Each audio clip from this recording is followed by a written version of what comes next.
बिस्मिल्लाहिर्रहमानिर्रहीम। अस्सलाम वालेकुम। जी तो प्यारे बच्चों, कैसे हो? ठीक ठाक? तो आप लोगों ने कल का सबक याद किया था? Very good. तो बढ़ते हैं आज के सबक की तरफ। आज हमने पढ़ना है पे।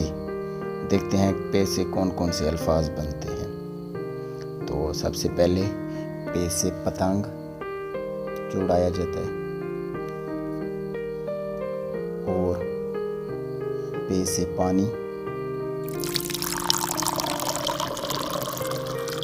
और पे से पंखा, और पे से पेंसिल, और पे से पौधा। तो ये था आज का सबक।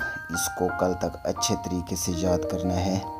कल मिलते हैं एक नए सबक के साथ। तब तक के लिए अल्लाह हाफिज़।